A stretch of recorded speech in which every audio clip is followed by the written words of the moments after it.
Coming up in this episode of In Clear Focus. When you ask people what they think of your ideas, they focus on your idea. It creates what I call an illusion of interest. It's an inevitable consequence of asking people what they think.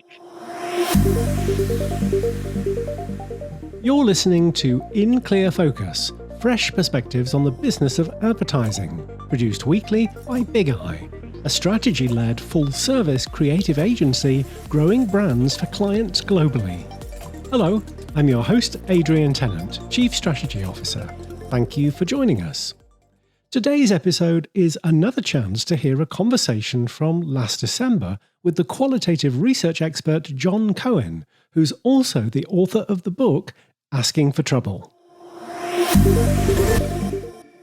Since the mid-1970s, qualitative research, or just qual, has been used to pre-test advertising concepts, an approach to research that uses a variety of methods to discover the why underlying meanings and patterns. Qual data can be collected from people during one-on-one or paired interviews, known as depths, or with several participants at a time, known as focus groups.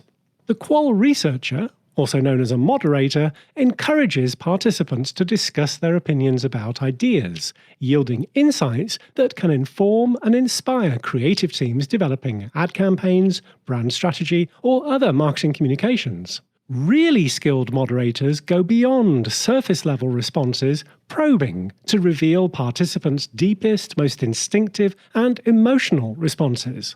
One such researcher and thought leader on the value of qualitative insights in helping to develop ideas that challenge the status quo is our guest today, Jon Cohen. The founding partner of Kindling, an award-winning insight consultancy based in the UK, Jon leads a talented research team delivering guidance to clients as diverse as Cancer Research UK, the Department of Education, the telecommunications company 3, and many more. Jon is also the author of the book Asking for Trouble, understanding what people think when you can't trust what they say. To discuss ideas from his book and how consumer insights can be used to develop more creative concepts and compelling marketing communications, Jon is joining us today from his home office in London, England. Jon, welcome to In Clear Focus. Thank you so much, Adrian. It's really lovely to be here. Jon, you started your career in advertising. Can you tell us about your journey from Adland to consumer research? Of course. Well, I wish it was a kind of well-constructed journey, but it wasn't. Like so many things, it kind of happened. And it's really a personal story in that I started off at Leo Burnett as a graduate trainee, as a strategic planner, and then went to work for a very cool agency called Hal Henry. It was a very creative environment in which to be. And after 3 years, the truth is that my father wasn't well. I took some time out to spend with him. And then after that, friends who were still planners in ad agencies started asking me to do groups. It was really as simple as that. Certainly at the time, there were lots of researchers, but not necessarily lots of researchers who really understood communications, who were able to understand that a creative idea is the sum of its parts, and pulling it apart and deconstructing it and then putting it back together doesn't necessarily end up in the best place. So they started asking whether I could help them do research groups because I understood communications, and it grew from there. So, and then more people asked me, and then I had to take on some people because more people asked me, and it grew into a business, which I was then lucky enough to sell in 2007. So yes, it was not quite a mistake, but it certainly wasn't a grand plan. Your book is entitled Asking for Trouble, Understanding What People Think When You Can't Trust What They Say. What prompted you to write the book? So a couple of things. I think first and foremost is that I did have a particular perspective on the way in which people thought about research and the role it could play in the creative development of ideas. And I had been saying that, or sort of talking about that perspective or philosophy, to be grand, over a number of years. And I thought it was time to write it down and sort of crystallize, in a way, my own thoughts in a way that I hoped would help other people. The other reason was, once again, a really personal one, is that, I was lucky enough to grow a business. I've worked with lots of interesting people, but I was always very conscious, having come from an advertising background, that research tends to be, like it or not, you are by default critiquing other people's work. Now, my role in the process, I always strongly believed that my company's role was to help develop ideas. And it could be from the kind of the nascent idea itself, the strategy and so on. So I always felt that we were contributing, but nonetheless, they weren't our ideas. And I thought it was time to have my own ideas, to kind of commit myself to the creative process. And I can't draw, so a book it was. So, Jon, why are we asking for trouble when we interview people as part of our research? So asking people what they think is the most natural thing in the world. Whether you're talking about your new haircut or your brilliant creative idea, it's, I think, normal and I believe important to ask people what they think. I mean, you can't create something of value if you don't ask an intended audience for their opinion. And yet we all know from our personal lives and our professional lives that the asking doesn't always help. That actually, people's opinions is as likely to lead us astray, to set us on our path, confuse us, to have conflicting responses as it is to be helpful. And there are a lot of reasons for that, which I try and outline in the book and provide solutions. But in essence, we're asking for trouble because we believe when we ask people what they think, that firstly, their answer is a true reflection of what they really think, which is questionable to say the least. And secondly, that somehow their answer will be a good reflection of how they would feel about our ideas in the real world. And it's not. Asking for Trouble is really 3 books in one. The first section is entitled The Wonder Wheel, in which you present a framework for interpreting responses from research participants. Jon, how did you develop the framework? So I'm sure you have the same, Adrian. It's that over the years, when you've been doing whatever you do for a while, whether it's planning, creation, you do end up being asked the same questions or going through a familiar process, just as you would with a creative brief. So if you were as a planner or creating ideas or developing a business, if you've done it multiple times, you end up doing the same things, not quite over and over again, but it has a basic structure to it. And I certainly found that over the years, when we're asked to explore people's ideas or help develop concepts or strategies, there are a certain set of questions that you will always ask. I suppose I kind of knew that, but I'd never formulated it into something constructive and coherent and organized. And actually, it was the hardest part of the whole process of writing the book because take the type of research I do, which is not formulaic questionnaires, it's qualitative research. So it's a more intuitive process. It's sort of, by definition, a bit not sort of nebulous, but not necessarily well structured. That's the whole point. And trying to create some kind of framework for thinking that would hopefully be helpful for others was actually the toughest part. So it was kind of, how did I do it? I sat there and stared at all the work and all the stuff I've done over the years and thought, God, how do I make sense of this? In what kinds of ways do you employ the framework in your own work? Yeah, so it's helped me actually. I mean, that's the funny thing is, as I say, I've been doing it for a while, but I think I've become a better researcher as a result of this. And I think certainly my teams have benefited from it as well. Because the basic principle of the Wonder Wheel is that whenever you ask people what they think, there are a certain set of questions that you will always want to ask. And all of those questions are effectively contained within the wheel. So, for example, appeal. How much do you like my idea? Purpose. What is the point of my idea? Relevance. How relevant is my idea to you? Impact. Does my idea stand out? Is it distinctive? Personality. How do you feel about my idea? Credibility. Do you believe my idea? Is it credible? And then ultimately, at the heart of the wheel is desire. Is my idea desirable? Do you want it? Would you buy it? And whatever you're talking about, whatever you're asking about, the nature, the exact questions may change, but the basic structure of the wheel remains the same.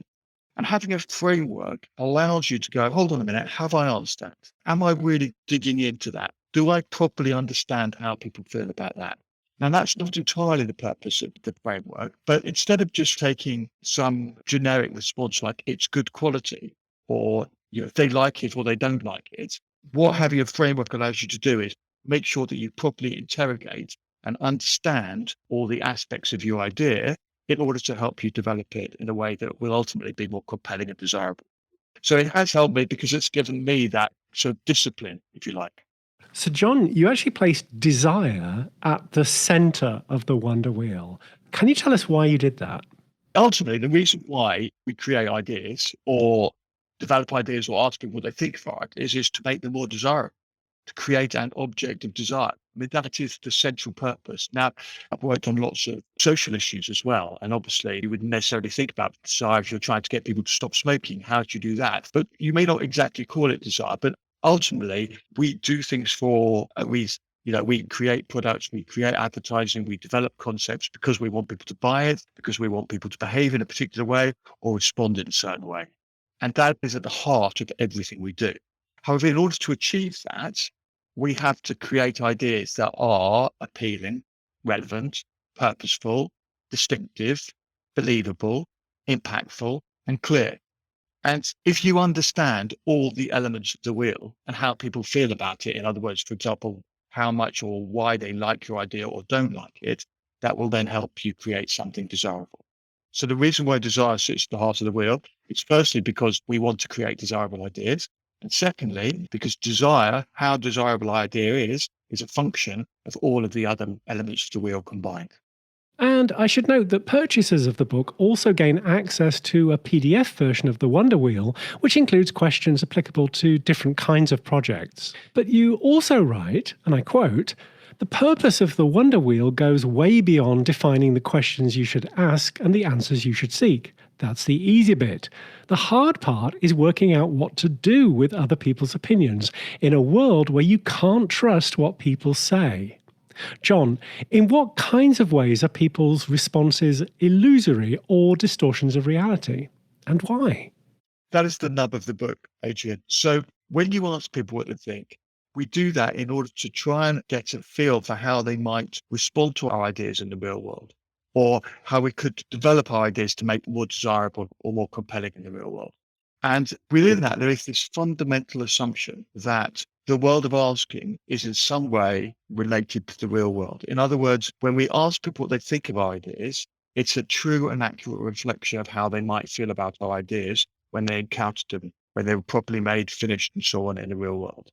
And the truth is, they're not. They're completely different things. When you ask people what they think of your ideas, they focus. They focus on your idea. It creates what I call an illusion of interest. It's an inevitable consequence of asking people what they think. Whether it's a book or an idea or an advertising concept, whatever it may be, the act of asking causes people to focus on your idea in a way that is totally out of sync with how they would engage with it in the real world. Now, that doesn't mean the world of asking is worse than the real world. It doesn't mean it's better than the real world. It just means it's different. When you ask people what they think of your ideas, it's a fantasy land. It's a land of make-believe. And our job is to try and build a bridge between that asked for world and how people might respond in the real world. Every single one of the elements of the wheel, each of the wonders, as I call them, is altered by the asking in its own unique and distinctive way. So if you imagine, for example, the world of behavioral economics and heuristics and distortions of biases and so on, and increasingly a bit conscious of the ways in which our system 1 and system 2 responses influence the way we behave and what we buy. Well, in the world of asking, there are also a whole set of distortions, illusions, and biases that influence the response we get when we ask people what they think. And that's really the purpose of the framework. It's not simply to say, actually, I need to ask these questions, but more importantly, to allow us to think about each of the different ways in which response is altered by the asking, and then try and interpret and analyze the response accordingly in order to help us make good decisions. It sounds very complicated, and it's not actually. And the idea is that thinking about those illusions or biases should become as natural as the asking itself. Instead of saying, actually, how much do you like my idea? And somebody saying, I really love it, taking that at face value. You say, well, why? And you think about that response, and you understand that response, and the onus is on you to say, actually, I'm going to think about that, and I'm not going to take that at face value because I understand that that response is flawed. So it sounds complicated. Actually, I think it makes it easy. That's how I did it anyway. Let's take a short break. We'll be right back after these messages. I'm Sandra Marshall, VP of Client Services at Big Eye. Every week, In Clear Focus addresses topics that impact our work as advertising professionals. At Big Eye, we always put audiences first. For every engagement, we're committed not just to understanding our clients' business challenges, but also learning about their prospects and customers' attitudes, behaviors, and motivations. These insights inform our strategy and collectively inspire the account, creative, media, and analytics teams working on our clients' projects. If you'd like to put Big Eye's audience-focused consumer insights to work for your brand, please contact us. Email info@bigeyeagency.com. Big Eye, reaching the right people in the right place at the right time. Each month, in partnership with our friends at Kogan Page, the Big Eye Book Club features interviews with authors who are experts in marketing, consumer research, and customer experience. Our featured book for August is Social Media Marketing for Business: Scaling an Integrated Social Media Strategy Across Your Organization by Andrew Jenkins. In Clear Focus listeners can save 20% on a print or electronic version of the book with exclusive promo code BIGEYE20. This code is valid for all products and pre-orders and applies to Kogan Page's free ebook offer. To order your copy of Social Media Marketing for Business, go to koganpage.com. Welcome back. I'm talking with Jon Cohen, founder of the UK-based insight consultancy Kindling and the author of the book Asking for Trouble. The second section of Asking for Trouble is entitled Truth. You write that, and again I quote, "The world of asking spins on two axes. Axis 1 is a supporter axis, that is how inclined participants are to be on your side. Axis 2 is a challenger axis, how keen they are to tell you that you're wrong." You then go on to identify 4 types of participants that sit within these axes. Can you tell us what they are? Yes, we all know that you can't necessarily believe what people say. And that's the whole point about the second section of the book. But what you do know is that whenever you ask people what they think, there will always be 4 types of answer or 4 types of people. There will be the supporter, in other words, somebody who loves your idea. There will be the critic, somebody who wants to pull apart your idea. The developer, who's the person who says, I like it, but perhaps you should do it that way. They've always got a good suggestion. And the disinterested is the person who would actually rather be watching something else on YouTube. And you can guarantee that whatever you're asking about, whether it be your new shoes or government interventions to try and reduce knife crime, you will always find the supporter, the developer, the critic, and disinterested. Your job as the person asking or trying to understand what people think of your ideas is not to look for one particular person, not to hope that everyone likes your idea, not to seek out your supporters, but actually your job is to find all 4 types of response. It's a different way of thinking about asking. So rather than looking for or hoping for or trying to find what's good about your idea, what you're trying to do is simply understand all the ways people think about your idea so that you have a better idea about how people feel about it, a better understanding of your idea, and therefore you are able to make better decisions as a result. If you think about it, what you're trying to do is you're trying to become customer focused or customer centered rather than customer led. As I say, if you're trying to be customer led and then your customers lead you down a path which you don't want to go, you can't be upset, angry, or frustrated about it because you let somebody else drive your idea. The whole point about asking is that you remain in control of idea. You're responsible for its development. And what you're doing is you're using the people you're talking to better understand your idea and to better understand how people are made to engage with it. So rather than looking for supporters, or rather than kind of going, oh my God, what's wrong with my idea? What you're trying to do is you're trying to find all 4 of those different types of people, which will happen naturally. Based on that holistic understanding of your idea, you can then make good decisions. It's a different way of thinking. In the second part of the book, you also introduce readers to the ACID test. Could you explain that and why you think it's critical to successful research? So yes, I've always felt that at the top of every research brief, there should be a little section that says, why are you really doing this? What's your real reason for doing this? Tell me, what are your motivations for asking people what they think? Not because you want to develop the idea and find out how relevant or not it is or how motivating people find it, but why are you doing it? And over the years, I think there was 4 reasons why people need to ask. First, I've called affirmation, which is people are looking for someone to say, it's great, or yes, or aren't you clever, or fantastic. They're looking for ammunition, they're looking for investment, so they want people to say the right things. The second is confidence, because people are not quite sure that their idea is as good as it should be. And they need other people to go, yeah, it's fine. Or actually, you're right. You should be a bit worried about it.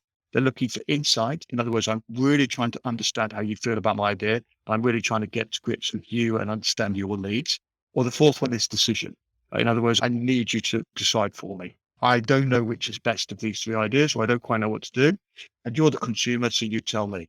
And those are the four underlying motivations. If you go back to the four types of people I was just talking about, your motivations for asking, whether you're looking for affirmation, confidence, insight, or decision, makes a huge difference to who you listen to what you want to hear, to how you ask, to the way you ask, to who you ask, to what you do with the answers. Your motivations for asking will define every element of the experience of asking and what you choose to do with the results. And therefore, the whole point about taking the acid test is that if you're honest with yourself about why you're asking, you'll be much more self-aware of the way you're asking, the way you've set it up, who you're asking, who you listen to, and what you do as a result. Ultimately, asking people what they think tells you more about your own relationship with your idea than it does about the people you're asking how they feel about it. It's always struck me, I work with a lot of ad agencies, and you can tell, firstly, the confidence of the agency, how good they are, how successful they are, and also, really importantly, how strong the client relationship is, but also how confident they are in their own ideas. And the more confident the agency is in their own idea, the better the client relationship, the more successful agency, the more open they are to whatever people have to say when it comes to asking. Much less defensive. The whole attitude towards the research and their experience of asking changes dramatically. So if you take the acid test and you're truly honest with yourself at the beginning, how you feel about your own ideas, you'll do a much better job both of asking and interpreting the response. So that's the idea. It's before you start, take the acid test. Excellent. The third part of Asking for Trouble is entitled Good Asking Guide, and it's got a ton of practical tips. You also write about the golden triangle of intelligent response. Jon, please tell us more. It sounds like there are hundreds of models in this book. I suppose there are, aren't there? So the golden triangle of intelligent responses, as hopefully you've got a sense by now from this, is that I'm not really a believer in consensus necessarily. That's not what the research is about. You're not looking for everybody to say the same thing. What you're doing is you're looking to understand your ideas. And therefore, whilst you respect and you value every single response you get, and certainly everyone you talk to, because you never know when you're going to get really rich responses, the truth is all responses are not equal. Some responses are more helpful than others. And when you're asking people what they think, it cannot be intelligent response. It's just, that's the way it is. Now, that doesn't necessarily mean intelligent people in an academic sense. You have to be very open-minded about where the response may be and what that intelligent response may be. But you can't beat intelligent response. And there are three types of intelligent response. There's emotional intelligence, which we're all kind of familiar with. It's a very familiar phrase. Emotional intelligence has been around for a long time. But what we mean in this context is people who are able to respond emotionally. So when you ask people what they think, the act of asking encourages people to be rational. They say, this is how I feel about your idea, but they're still telling you what they think of it. Whereas we know in the real world, we tend to do things without thinking. It tends to be our emotions that drive our behaviors and our response. But the kind of act of asking creates a rational response. So it's, I think this way. You don't get the feeling. Well, emotionally intelligent respondents do just automatically tell you how they feel. They don't overthink it. So there's that, which we're familiar with. The second is behavioral intelligent response. Now, talked a bit about behavior already, but when you ask people what they think, it's very easy to lose sight of what you actually do. And it's important to put the response in the context of what people actually do, how they really behave. Otherwise, we become very divorced from reality. And behaviorally intelligent responders are people who naturally do that for you, who start with what they do so that you don't have to. In other words, they have a good understanding of how they actually behave. Say, well, I really like that idea, but if there's no relation to what I actually do. And the third is what I call conceptual intelligence. And it's kind of, I describe it as a superpower, which is that some people are just intuitively able to make the leap from a concept to how something may look. You know, when we ask people what they think, we're almost always kind of looking at half-formed ideas. And some people will automatically get sort of hung up on small details that bear no relation to how the idea is actually going to be created. whether that be the way the board is drawn or a particular word. Whereas conceptually intelligent respondents would just be able to see past that and go, no, this is the idea you're trying to communicate, and this is how I feel about that. So you've got those three types of intelligence. You've got behavioral intelligence, conceptual intelligence, and emotional intelligence. Some people have all three. Some people have none. Some people start off not having any, but actually say something conceptually incredibly intelligent halfway through the conversation. You can't tell. But your job when you're asking people is to look out and seek out those intelligent responses. It's not complicated. It just requires a bit of thinking. It comes back to this idea that you mentioned at the very beginning, Adrian, which is that asking is easy. The hard part is knowing what to do with the answer, but it's also the fun part. And if you get it right, that's the bit that will help you develop great ideas. Congratulations on writing such a great book, one that I think anybody that has to interview people in the course of their work would find valuable. So do you have any plans to create an online course or consider applications for your frameworks outside of market research? Yes and no. So I'm enjoying riding this wave at the moment. It's been a fun experience publishing a book and then being involved in this kind of stuff. It's a whole new experience for me and I'm really enjoying it. I've had a lot of lovely feedback, which has been great. Certainly kind of the name Asking for Trouble, it lends itself to a sequel, doesn't it? Double Trouble or whatever it may be. I have been asked by clients to develop a training course around it. I don't have any great experience of that, so we'll see where that goes. And in terms of the applications beyond market research, there is a universal need to better understand what people think when you can't trust what they say. And obviously there is a whole sort of fake news narrative that's underlying this. And I did consider going there, but I decided not to because I'm not an expert and I did just want to be another voice. But it does feel like it's something we could all do a bit of help with beyond simply developing ideas, knowing what on earth people are saying and whether we can trust it and what to do with that. So if anyone's got any good advice or knows other people who are kind of experts in that field as well, then maybe a group of us can gather together and find out how to apply that thought in a way that's beyond market research.